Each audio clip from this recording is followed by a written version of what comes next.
ఈరోజు 56వ అధ్యాయంలో నుంచి దేవుని వాక్యాన్ని మనము చూడబోతున్నాం. సో 56వ అధ్యాయం కూడా దావీదు రచించిన కీర్తనగానే మనకి కనిపిస్తూ ఉంది. గమనించండి, దావీదు జీవితంలో ఎప్పుడు కూడా శత్రువులు దావీదుని విడిచిపెట్టల. సౌలు మొదటిగా, సౌలు అనంతరము బెన్యామిన్ గోత్రం వారు, అంటే సౌలు గోత్రం వారు, బెన్యామిన్ గోత్రం తర్వాత జిఫీలు ఆయనను 2 సార్లు అప్పగించారు. డోయాగు చాలా ప్రయత్నం చేశాడు, 4. 5వది అబ్షాలోము చంపడానికి చూశాడు. 6వది అహితోఫేలు తాతగారు బెత్షెబాకి. 6 తనని నిత్యము చంపడానికి చూశారు. అందులో 2 చనిపోవడం కూడా మనం చూస్తూ ఉన్నాం. 2 ఆత్మహత్య చేసుకున్నారు. కుమారుడు చంపబడడం కూడా చూస్తూ ఉన్నాం యోయాబు చేతిలో నుండి. దావీదు దేవుని హృదయానుసారుడు అని జ్ఞాపకం చేసుకుంటాం. దేవునికి హృదయానుసారుడే. ఈ యొక్క 56వ అధ్యాయం మనం ఏం చూస్తాము అంటే, దావీదు నాబు పట్టణంలో నుండి పారిపోయి అదులము గుహలో దాక్కునే ముందు గాతు ప్రాంతంలో ఉన్న ఫిలిస్తీన్ రాజుకి పిచ్చోడ్లాగా యాక్టింగ్ చేసి అదులము కేవ్ గుహలోనికి దాక్కోవడానికి వెళ్తూ ఉంటాడు.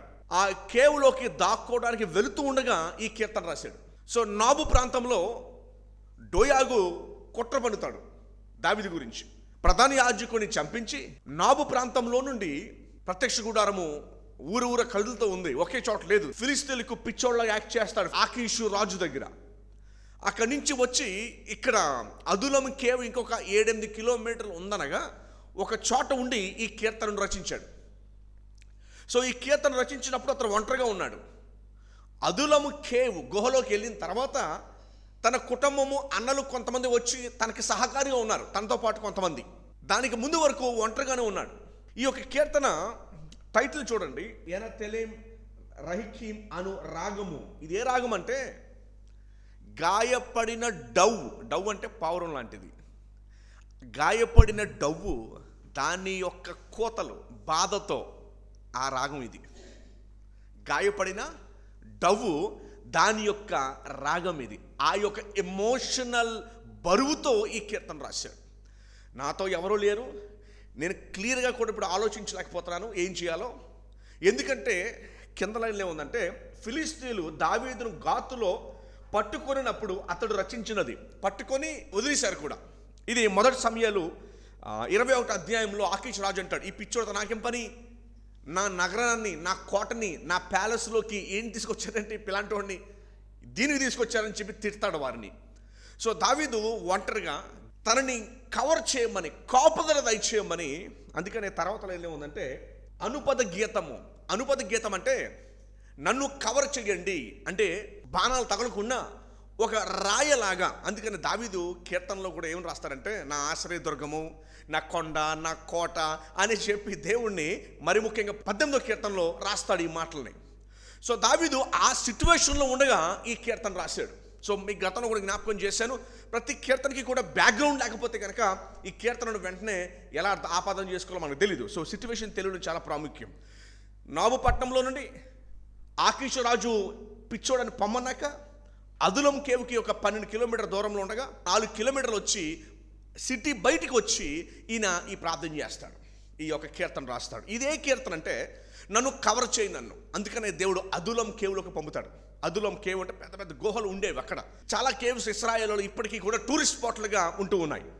సో అంచేత ఆ కేవ్ దేవుడు అతను చూపిస్తాడు. అప్పుడు అతను బంధువులందరూ కూడా వచ్చి అతనికి సహకారిగా భోజనం పెడతారు, అన్నీ తీసుకొస్తారు. సో అక్కడ ఉండి నన్ను కవర్ చేయని చెప్పి, అందుకని గీతం పేరు కూడా అదే. సో ఇది ఏ రాగం మీద పాడిందంటే, గాయపడిన ఒక డవ్వు ఎలాగైతే బాధతో ఉంటుందో అలాంటి ఎమోషన్తో, గాయంతో ఈ కీర్తన రాశాడు.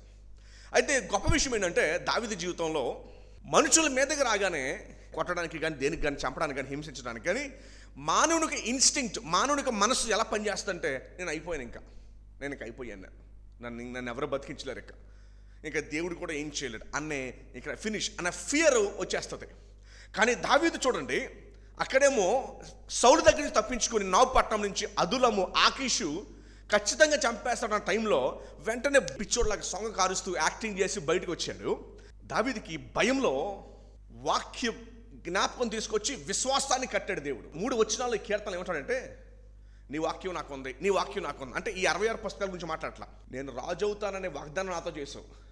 ఈరోజు విశ్వాసులు కూడా దేవుడు ఏం వాగ్దానం చేశాడంటే, నా చిత్తం లేకుండా చీపురు పుల్ల కూడా కదలదు. సో ఏ నష్టం వచ్చినా ఏ ఇబ్బంది వచ్చినా జ్ఞాపకం చేసుకోండి, దావీదు దేన్ని పాయింట్అవుట్ చేస్తానంటే బ్లైండ్ విశ్వాసం పెట్టలా. అంటే తనలో తను చెప్పుకుని ఆలిస్వేల్ నమ్మకం కాదు ఇది.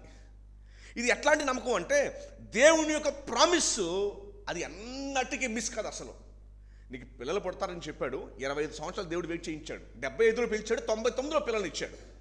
అట్లాగే ఇశ్రాయేలు చేసిన వాగ్దానము కరెక్ట్గా 430 సంవత్సరాలని చెప్పి ఆదికాండం 17వ అధ్యాయంలో అబ్రహాంని చెప్తే ఎగ్జాక్ట్గా 430 సంవత్సరాల తర్వాత వాళ్ళు బయట తీసుకొచ్చి యెహోషువకి అంత భూమి అంతటిని ఇచ్చాడు. సో దేవుడు ఎన్నడూ కూడా ప్రామిస్ని మిస్ కాడు అన్న విషయాన్ని దావీదు ఫుల్ క్లారిటీతో ఉన్నాడు. అందుకనే అదులం కేవక రాకముందే ఈ కీర్తన రాస్తూ నాకు విడుదల వచ్చేసింది. అఫ్కోర్స్ కొంతవరకు వచ్చింది, ఆకీష్ ఏం చేయలేదు కాబట్టి. ఆకీష్ ఏం చేయకపోయినా సౌలు డబ్బులు ఇచ్చాడు చాలా మందికి ఇతను చంపించాడని. సో ఎవరైనా వచ్చి అటాక్ చేయొచ్చు ఇతన్ని. సౌలు చేతిలో నుంచి 20 సంవత్సరాలు తప్పించుకోవడం మాటలేం కాదు. 16లో అభిషేకించబడి 36-37 సంవత్సరాల మధ్య రాజు సింహాసనం మీద కూర్చున్నాడు, రాజపీఠం ఎక్కాడు, అప్పుడు దాకా ఎక్కలా. సో గమనించాల్సిన విషయం ఏంటంటే దావీదు జీవితంలో ఉన్న వండర్ఫుల్ విషయం, ఎలాంటి షివరింగ్ పోయిన కీర్తనలో మనం చూసాం కదా, నేను వణికిపోతున్నాను అన్నాడు. అంత మాత్రమే కాదు, ఒక పావురం లాంటి వాడిని అయితే, పక్షి లాంటి వాడిని అయితే ఎగిరిపోయి ఎక్కడికి వెళ్ళిపోదును, కానీ ఇప్పుడు నాకు ఎగిరే టైం కూడా నా దగ్గర లేదన్నాడు. ఎందుకంటే అదే కీర్తనలో కిందేమో సౌలు ఉన్నాడు, పైనేమో దావీదు ఉన్నాడు. ఇంకొక 2 గంటలు ఉంటే మొత్తం క్యాప్చర్ చేసేద్దరు. దేవుడు వెంటనే ఫిలిస్తీన్ని ఊరిలోకి పంపించి సౌలుని మళ్ళీ వెనక్కి పరిగెట్టించాడు. సో దావీదుకి దేవుని హృదయానుసారుడు ఎంతో, తన జీవితంలో నిత్యం అతని శత్రువులు ఉన్నారు. ఎక్కడి నుంచి మొదలైందంటే రాజుగా అభిషేకించబడిన 16 ఏటలో మొదలైంది. టిల్ డెత్, మరణమంత వరకు కూడా అతని శత్రువులు ఎప్పుడు కూడా అతను విడిచిపెట్టాల. అందుకనే ఈ కీర్తనలో దావీదు ఏమంటాడంటే దినమెల్ల అంటే రోజంతా కాదు, ఎవ్రీడే నాకు శత్రువులను విడిచిపెట్టలేదు అసలు. అయితే గొప్ప విషయం ఏంటంటే దావీదు ఇంకో విషయం కవర్ చేస్తాడు. ఏమంటాడంటే, నన్ను శత్రువులు అరణ్యంలో తరిమేస్తున్నారు అంటే నేను దేవునికి ఏదో వ్యతిరేకంగా చేసినట్టు కాదు, నేనేదో దేవునికి వ్యతిరేకంగా చేశానని చెప్పి శత్రువులను తర్వాట్లా, ఆ శత్రువులందరికీ దేవుడే సమాధానం చెప్తాడు, నేనైతే బాగా తీర్చుకోను. సో ఇలాంటి ఈ కీర్తన ఒక జాయస్ కీర్తన కూడా 13వ వచనంలో ఇంకా అదులం కేవ్కి వెళ్ళకముందే, ఇంకా ప్రత్యక్ష గుడారంలోకి వెళ్ళి బలులు చేయకమునిపే ఇక్కడ ఆల్రెడీ తన మైండ్లో ఈ స్టార్టెడ్ టు ప్రైజ్ గాడ్.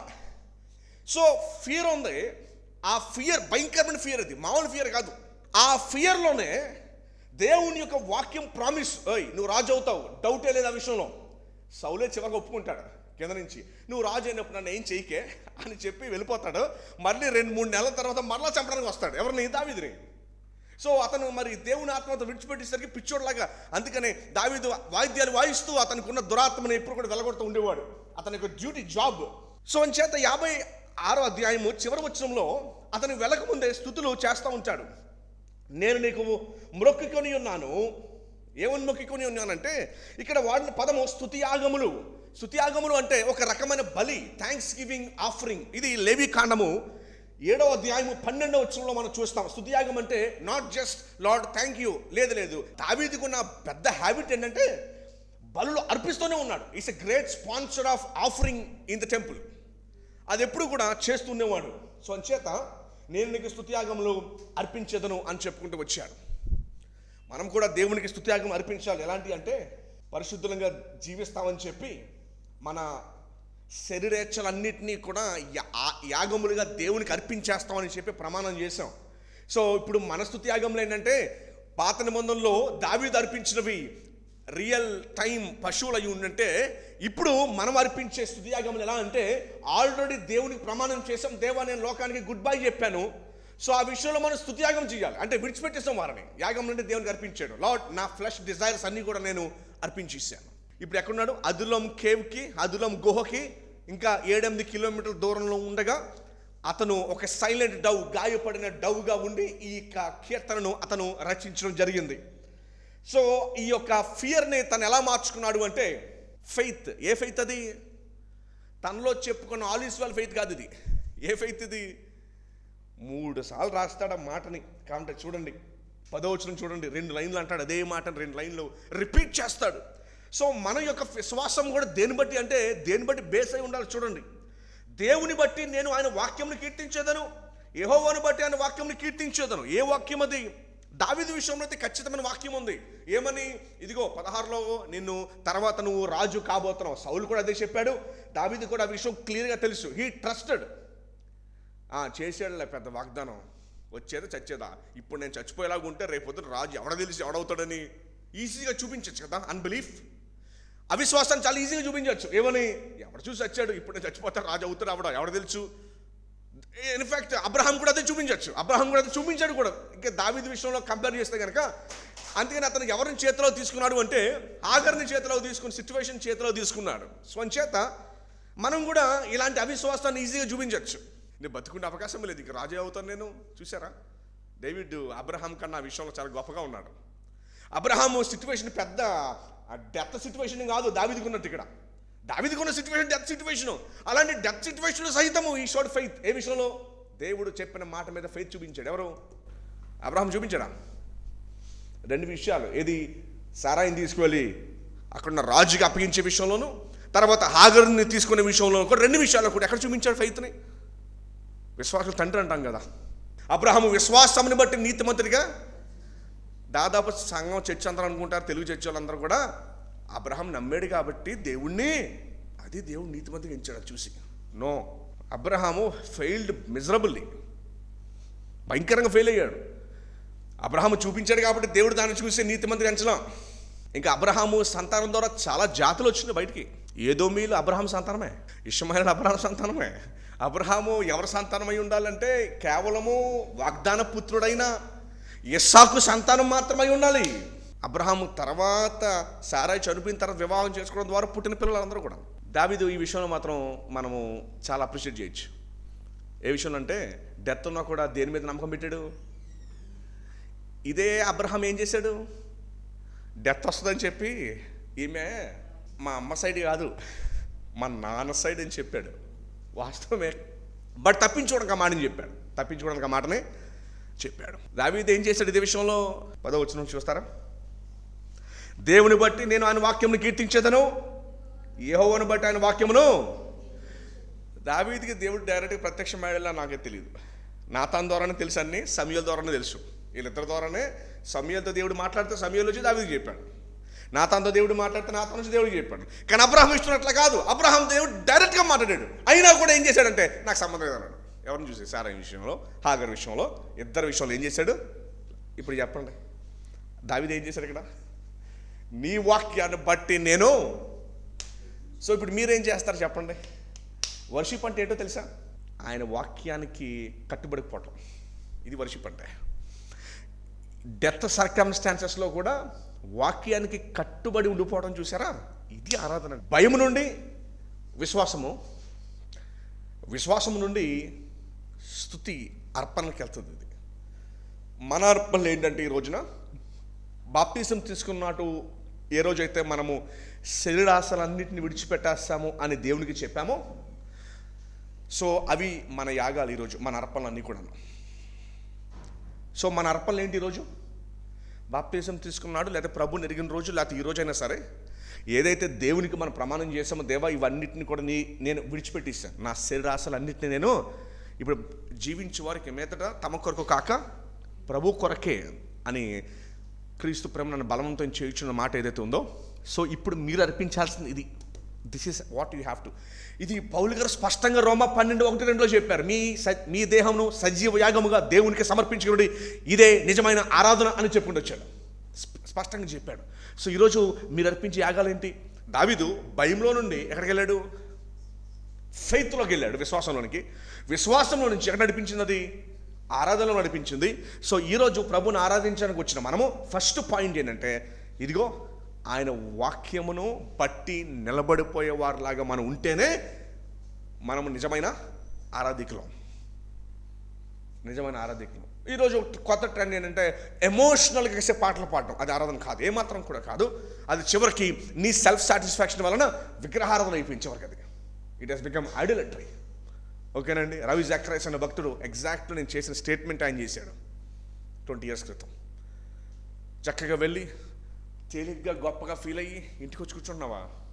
నువ్వు ప్రభువుని ఆరాధించలా, నిన్ను నువ్వు సాటిస్ఫై చేసుకున్నావు. అది ఐడోలట్రీ అని పిలిచాడు. నీ కుటుంబంతో ఎట్లా ఉంటున్నావు, వర్క్లో ఎట్లా ఉంటున్నారు, ఫ్రెండ్స్తో ఎట్లా ఉంటున్నారు, మీతో మీరు ఎట్లాగా ఉంటున్నారు, మీ అన్ని ఏరియాలు, మీ లైఫ్లో అన్ని ఏరియాస్ దేవుణ్ణి గణపరిచేటట్టే ఉన్నాయా? లేదంటే ఒక ఏరియాలో ఇంట్లో మాత్రం వైఫ్తో ఎలా పడితే ఎలా మాట్లాడితే ఎలా పడితే బిహేవ్ చేస్తూ, లేకపోతే వర్క్లో ఫెయిత్ఫుల్నెస్లో లేకుండా ఉండు, చర్చ్ లైఫ్లో బాగా సర్వింగ్ చేసేస్తుంటే కనుక దేవుడు ఆరాధన స్వీకరించడం. ఎందుకు అంటే 24 hours నీ లైఫ్ దేవుణ్ణి నమ్మకత్వంగా మీరు జీవించినప్పుడే దేవుడు దాన్ని ఆరాధనగా తీసుకుంటాడు. సో పాటలు అనేవి ఆరాధనలో ఒక భాగం మాత్రమే. బైబిల్ అంతా ఈ విషయాన్ని రీసౌండ్ చేస్తూ ఇశ్రాయేల్ దగ్గరికి దేవుడు వచ్చేసి వారు బానిసత్వం నుంచి బయటకు వచ్చిన తర్వాత జీవితం అంతా అన్యాయంగా జీవిస్తూ బలులు వండర్ఫుల్గా అర్పిస్తుంటే అది చూసి అంటాడు, మీ దేహాలే నా దగ్గర ఉన్నాయి కానీ మీ హృదయాలు అస్సలు నా దగ్గర లేవన్నాడు. ఓకే, సో అంచేత వర్షిప్ ఏంటంటే డేలో, వీక్లో, మంత్లో, ఇయర్లో దేవునికి ఘనత తీసుకొచ్చే రిలేషన్స్ మెయింటైన్ చేస్తున్నామా? వర్క్లో కానివ్వండి, ఫ్యామిలీలో కానివ్వండి, ఈవెన్ మీతో మీరు కూడా మీరు ఎట్లా ఆలోచిస్తున్నారు, ఇవన్నీ కూడా కౌంట్ అవుతాయి. ఓకేనండి. సో దట్ ఈస్ వర్షిప్ మన జీవితాల ద్వారా, త్రూ లైఫ్స్. సో మొదటి వచనానికి ఇప్పుడు మనం వద్దాం. దేవ అంటే మాట్లాడిన ప్రతిసారి ఒక సెన్స్తోనే ఓల్డ్ టెస్ట్మెంట్ వాడారు. యెహోవా అని రాస్తున్నప్పుడు జెహోవా, యావేని జ్ఞాపకం చేస్తూ నిబంధన దేవుని జ్ఞాపకం చేస్తుంది. ఓకే, దేవుడు అనే పదం వాడినప్పుడు ఎలోహిమ్ అనగా త్రిత్వాన్ని సంబోధిస్తూ ప్లూరల్ ఫర్ గాడ్ పదాన్ని వాడారు. వాడే ప్రతిసారి దాని యొక్క సెన్స్తోనే మాట్లాడారు కనుక అది తెలుసుకుంటేనే ఏం సంబోధిస్తారో అర్థమవుతుంది. దేవ అంటే అడోనాయ్ అంటే మై బాస్, నా లార్డ్, మై కింగ్, అది దాని అర్థం అనమాట, మై ప్రొటెక్టర్. ఓకే, అందుకనే చాలాసార్లు దావీదు కీర్తనలో కానీ కొరహు కుమార్ కీర్తనలో కానీ వాడే ఈ 3 పదాలు ఈజ్ వెరీ ఇంపార్టెంట్. కాంటెక్స్ట్ అంతా అందులోనే ఉంటుంది. ఓకేనండి. సో యెహోవాను వాడితే అర్థం ఏంటి? నిబంధన దేవుడు. ఎవరండి? నిబంధన దేవుడు. సో దేవుడు అనే పదం వాడినప్పుడు ఏ పదం వాడారు గ్రీక్లో, హీబ్రూలో? ఎలోహిమ్ అంటే దేవునికి త్రిత్వాన్ని సంబోధిస్తాం. సో దేవా అంటే అర్థం ఏంటి? అడోనాయ్ అంటే మై బాస్, మై కింగ్, నా ప్రొటెక్టర్, నన్ను నడిపించేవాడువు, యు ఆర్ మై కింగ్. ఓకేనండి. సో అందుకని ఏం వాడాడు? యెహోవా వాడాడా, దేవుడు వాడాడు, ఏం వాడాడు? ఈ వాడడం బట్టి కీర్తన అంతా కూడా డిఫైన్ అయిపోతూ ఉంది. ఓకేనండి. సో ఇక్కడ యెహోవా వాడే అవకాశం లేదు. బహుశా 10వ వచనంలో వాడుంటాడేమో కానీ మొదటి వచనంలో మాత్రము అదోనాయి వాడాడు. ఓకేనా. యెహోవా నన్ను కరుణింపుము, న్యాయాన్ని అడగట్లా, నేను డిజర్వ్ చేయబను, నాకు అర్హత లేదు, నువ్వు నన్ను రక్షించే అంత మంచోడేం కాదు, నాకు అర్హత లేదు, నాకు అర్హత లేనప్పటికీ నీకు నేను ప్రార్థన చేస్తున్నా. సో దేవుని కృపలో గొప్ప విషయం ఏంటంటే మనం విశ్వాసులంగా ఇష్టం లేదు కానీ పాపం చేసాం, ఇష్టం లేదు కానీ శరీర బలహీనతను బట్టి గొప్ప గ్రేస్ ఏంటంటే పో ఇంత ఎదవు నువ్వు అని దేవుడు వదిలేలా.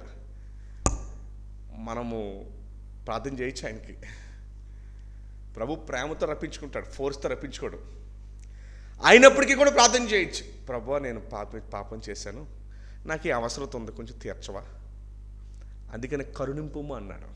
నేను ఆపదలో ఉన్నాను, నువ్వు నన్ను రక్షించే డిజర్వ్ నా దగ్గర లేదు. సో నేను న్యాయాన్ని అడగట్లా, కరుణ ప్లీజ్. నాకు అర్హత లేదు, అయినా కూడా నాకు సహాయం చేయి. నేను అడిగే అంత సత్తా నా దగ్గర లేదు నాకు. అందుకనే విశ్వాసంగా మనం ఎంత ధన్యత అంటే ప్రభుకి వ్యతిరేకంగా పాపం చేసినప్పటికీ, ఇష్టం లేకపోయినా శరీర బలహీనతలను బట్టి ఇష్టపడి చేస్తే వేరేది, నాకు ఇష్టం లేదు అయినా కూడా చేశాను, అప్పుడు కూడా ప్రభు సన్నిధికి వెళ్ళి మనం ప్రార్థన చేస్తే దావీదు అంటాడు, నువ్వు మేఘాల మీద ఫాస్ట్గా వచ్చేసి, స్విఫ్ట్గా అని పదాన్ని వాడాడు ఇంగ్లీష్ బైబిల్లో, అలా వచ్చి నన్ను ఆదుకుంటావు అని అన్నాడు. సో కరుణింపము అన్నాడు. నాకు అర్హత లేదు, నువ్వు నా అవసరాలు తీర్చారా అంత లేదు నాకు, నువ్వు నా అవసరాలు తీర్చే అవసరం లేదు నీకు, అయినా కూడా నువ్వు నన్ను. దేవుని కరుణ కృప ఎట్లా ఉందంటే మనం డిజర్వ్ చేయబడలా, అయినా కూడా దేవుడు మన ప్రార్థనని ఆలకిస్తున్నాడు. అంత గొప్ప విషయం చూడండి. ఆయన కృపను బట్టి మనం నిజంగా స్తుతులు చెల్లించవలసిన వారమే ఉన్నాం. దేవా నన్ను కరుణింపుము, మనుషులు నన్ను మృంగవలనని ఉన్నారు. సౌలు యొక్క పనివారు తరుగుతున్నారు, తర్వాత ఫిలిస్తీన్ల చేతిలోకి దొరికాడు. వాళ్ళు ఎలా తరుగుతున్నారంటే నన్ను మృంగి వెయ్యాలని తరుగుతున్నారు.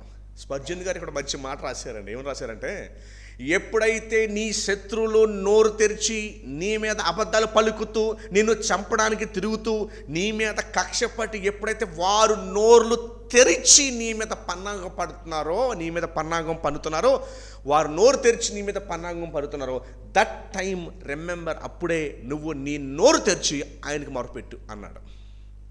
వారు ఎప్పుడైతే నీ మీద నోరు తెరిచారో అప్పుడు నువ్వు నోరు తెరిచి దేవుని ప్రార్థించాయి. తర్వాత అంటున్నాడు, దినమెల్లా నా జీవితం అంతా వారు పోరాడచ్చు నన్ను బాధించుచున్నారు. దావీదు ఎవరు హెల్ప్ కోరాడు తెలుసా? సో యుద్ధశూరుడు కనుక హైట్ ఉన్న ప్లేసు ఎప్పుడు కూడా అడ్వాంటేజే యుద్ధం చేయడానికి. సో హైట్ ఉన్న ప్లేస్ని స్పర్జన్ గారు అంటారు, దావీదు ఒక వారియర్గా మాత్రమే కాదు, స్పిరిచువల్ వారియర్ కూడా. ఎలా స్పిరిచువల్ వారియర్ అంటే, వారియర్ ఏ ప్లేస్లో వెతుక్కుంటాడు? కింద నుంచి పేల్చడానికి కష్టం. బెస్ట్ పొజిషన్ ఏంటంటే వారియర్కి పైనుంచి షూట్ చేయడం easy. In the same way ఆయన మామూలుగానే మంచి వారియర్, దావీదు స్పిరిచువల్ వారియర్ కూడా. ఎలాగ స్పిరిచువల్ వారియర్ అంటే, ఆయనకి తెలుసు ఏ పొజిషన్లో నుండి ఫైట్ చేయాలో. అందుకనే హెల్ప్ ఎక్కడి నుంచి కోరుకున్నాడంటే, now he's fighting from and with above on his enemies. ఓకేనండి. సో చేత అంటున్నాడు, దినమెల్ల వారు పోరాడొచ్చు నన్ను బాధించుచున్నారు. దావీదు 4వ వచనాన్ని తర్వాత 8, 10, 11 వచనాన్ని ఒకే విషయం హైలైట్ చేస్తాడు. ఏంటి ఆ విషయం హైలైట్ చేస్తాడు చూడండి ఒకసారి. 4వ వచనంలో కూడా ఏముందంటే, దేవుని బట్టి నేను ఆయన వాక్యమును కీర్తించెదను, దేవుని యందు నమ్మిక ఉంచి ఉన్నాను, నేను భయపడను. 10వ వచనం చూడండి, దేవుని బట్టి నేను ఆయన వాక్యంను కీర్తించెదను, యెహోవాను బట్టి ఆయన వాక్యంను కీర్తించెదను, నేను దేవుని యందు నమ్మిక ఉంచున్నాను, నేను భయపడను, నరులు నన్నేమి చెయ్యగలరు. అదే మాట 4వ వచనంలో కూడా అంటున్నాడు, శరీరదారులు నన్నేమి చెయ్యగలరు. జనరల్గా మనం ఎప్పుడు చివరవుతామంటే, శరీరదారులు మన మీదకి వచ్చినప్పుడు చివరైపోతాం. దావీదు ఇందాక మీకు జ్ఞాపకం చేస్తున్నట్టుగా మనకంటే హైయెస్ట్ ప్రెషర్ ఫీల్ అయ్యాడు, కంటిన్యూస్ ప్రెషర్ ఫీల్ అయ్యాడు. బట్ తన యొక్క ఫియర్గా ఉంచుకోలేదు, కానీ ఫియర్ని ఇమ్మీడియట్ ఫెయిత్గా మార్చాడు. ఇంకా అదులం కేవుల్లోకి రాక మునిపే అతని పని చేశాడు. సో ఈరోజు మీరు నేర్చుకోవాల్సిన చాలా ఇందులో పాఠాలు చూసాం మనం. యేసుప్రభు వారు సంఘంతో చేసిన వాగ్దానాలు ఏంటి? నేను సదాకాలము మీకు తోడై ఉన్నాను, మీరు భయపడకుడి, మీరు చింతింపకుడి. ఫిలిప్పీలకు రాసిన పత్రికలో ఆనందించుడి, ఎల్లప్పుడూ ఆనందించుడి, నేను మీకు ఎప్పుడు కూడా సమీపంగా ఉన్నాను. నేను సంఘంతో చేసిన వాగ్దానాలు. మరి మనకి వాటి మీద దావీదు లాంటి ఫెయిత్ అండ్ ట్రస్ట్ ఉందా? దావీదు ఏమంటున్నాడు ఇక్కడ? 2 వచనాలు 3 లైన్లు చదువుకున్నాం మనం. దేన్ని బట్టి కీర్తిస్తున్నాడు? దేవా నీ వాక్యమును బట్టి. వాక్యం అంటే 66 పుస్తకాలు కాదు, నువ్వు నాతో ప్రామిస్ చేసావే దాని మీద నేను కీర్తిస్తున్నాను, అందును బట్టి. ఎందుకంటే నాకు తెలుసు ఇంకా రక్షణ పొందక మునిపే 13వ వచనంలో ఏమంటున్నాడు? నేను నీకు మ్రొక్కుకొని ఉన్నాను, నీకు స్తుతియాగం అర్పించేస్తాను. ఏదో ఆల్రెడీ అర్పించేసినట్టుగా నీకు అర్పించేస్తాను నేను. ఇంకా సేవ్ అవ్వక మునిపే ఈ పనులు చేశాడు. బహుశా ఇందుకే అనుకుంటా తెస్సలోనిక పత్రికలో మీ ప్రార్థన ఎలాగ చేయాలో తెలుసా? కృతజ్ఞతగా మీ ప్రార్థనను చేయండి అంటే ఆల్రెడీ డన్ అన్నట్టుగా చేయండి. ఎందుకంటే know who your God is అనే విషయం జ్ఞాపకం చేస్తూ ఉన్నాడు. దావీదు కూడా అదే భాషను మాట్లాడాడు. సో అంచేత ఈరోజు మన ముందున్న క్వశ్చన్ అంటే, మన రియల్ వర్షిప్ దేవుని మీద ఎలా చేస్తాము అంటే, ఆయన యొక్క సంఘంతో వ్యక్తిగతంగా మీతో చేసిన వాగ్దానాలు ఏంటంటే, నేను మీకు ఎన్ని ఉన్నాయి? బోల్డ్ ఉన్నాయి కదా. న్యూ టెస్టిమెంట్ అంతా కూడా బోల్డ్ ఉన్నాయి. ఎస్పెషల్లీ 4 సువార్తల్లో మనం చదివితే ఆయన మనతో చేసిన వాగ్దానాలు అనేకమైన ఉన్నాయి. కానీ ఇప్పుడు ప్రశ్న ఏంటంటే, ఆ దావీదు చూపించినట్టుగా ఆ ట్రస్ట్, మన ఫియర్ని, మన భయాన్ని ఆ మనతో చేసిన ఆ ప్రామిసెస్, మనతో చేసిన మాటలతో కనెక్ట్ చేయలేకపోతున్నాం. ఫియర్గా ఉంచేస్తున్నాం మనం. ఫియర్గా ఉంచేసి సెల్ఫ్ డెసిషన్స్ తీసుకుంటున్నాం మనం. ఓ ఇలా చేస్తే బాగుంటుంది, అలా చేస్తే బాగుంటుంది, ఇలా చేస్తే బాగుంటుంది, ఎలాగైనా సరే నన్ను నేనే కాపాడుకుని అలా చేస్తే బాగుంటుంది. బట్ దావీదు ఆ పని చేయలేదు అసలు. ఓకేనండి. సో అంచేత ఒక 2వ వచనం చదువుతాను చూడండి. అనేకులు గర్వించి నాతో పోరాడుచున్నారు. ఒకరిద్దరు కాదు, మళ్ళీ 6 లిస్ట్ చెప్పారు ఇందాక నేను. ఏమండి, ఇంకా వెళ్తుండగా ఇంకా చూస్తాం మనం చాలామందిని. మార్టిన్ లూథర్ గారు అంటారు, బిలీవర్స్ జీవితంలోనే ఫియర్, భయము, ఫెయిత్, విశ్వాసము కోఎగ్జిస్ట్, కలిసి ఉంటాయంట. సైటన్ను ఎంతగా భయపెడతాడో అంత ఫెయిత్ ఉంటుంది, 2 ఎగ్జిస్ట్ అవుతాయి. అల్టిమేట్లీ ఫెయిత్ ట్రయంప్, నెగ్గుద్ది, అది స్థుతిలోకి నడిపిస్తుంది విశ్వాస జీవితానికి. 1521 సంవత్సరంలో మార్టిన్ లూథర్ గారిని డైట్ ఆఫ్ వార్మ్స్ ఎంపరర్ ముందును పోప్ ముందు నిలబెడతారు. ఆ ముందు రాత్రి మెలంగ్టన్ అని లూథర్ యొక్క క్లోజెస్ట్ ఫ్రెండ్ వచ్చి అంటాడు, లూథర్, పోప్ అండ్ ఎంపరర్ ఇద్దరు కూడా నిన్ను చంపడానికి డిసైడ్ అయిపోయారు. ఈయన అన్న స్టేట్మెంట్ ఏంటంటే, ఐ డు నాట్ కేర్, ఎవరు ఏం చేస్తారో చేసుకునేవ్వండి, I know whom I have trusted in, నాకు తెలుసు నేను ఎవని యందు విశ్వాసం ఉంచాను. సో దావీదు అదే మాటలు మాట్లాడాడు, భక్తులు అదే మాట మాట్లాడారు. ఈరోజు మన వంతు, మీ వంతు ఈరోజు మీరు దేని మీద బేస్ అవుతున్నారు? సంఘంతో దేవుడు అనేకమైన ప్రామిసెస్ చేశాడు, 1, 2 కాదు, చాలా ప్రామిసెస్ దేవుడు మీతో చేశాడు. నాట్ టు ఫియర్ మీ డైలీ లైఫ్స్లో, ఎవ్రీడే లైఫ్లో. ఇది ఎవ్రీడే లైఫే. ఇది ఏమైనా స్పిరిచువల్ మెటాఫిజికల్ గాల్లో ఎక్కడో ఉన్న మనిషి కాదు ఇతను. Is a real man in real time. Okay. So అంచేత మనము చూపించాల్సిన, మనకు ఉండాల్సిన స్ట్రెంగ్త్ ఏంటంటే, my God is with me. చర్చ్లో ఉన్నప్పుడు కాదు ఆ మాట చెప్పాల్సింది. నో, మీ డిఫికల్ట్ టైమ్స్ ఉంటాయే, ఇబ్బందికరమైన టైమ్స్ ఉంటాయే, అప్పుడు ఇది మనం తెలుసుకోవాలి, అది మీతో చెప్పుకోవాలి. అదేంటంటే, I know whom I have trusted him.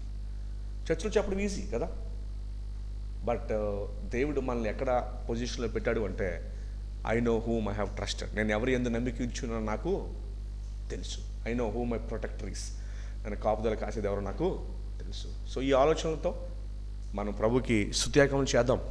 ప్రభు, నేను అన్నీ కూడా నీకు నేను యాగం, ఏ యాగం చేయాలి మనం ఇప్పుడు? శరీర ఆశలన్నిటినీ కూడా విడిచిపెట్టేసి యాగం చేయాలి మనం. సో ఆయన వాక్యాన్ని బట్టి, ఆయన మనతో చేసిన వాగ్దానాలు బట్టి మనము గణపరుచుకుందాం.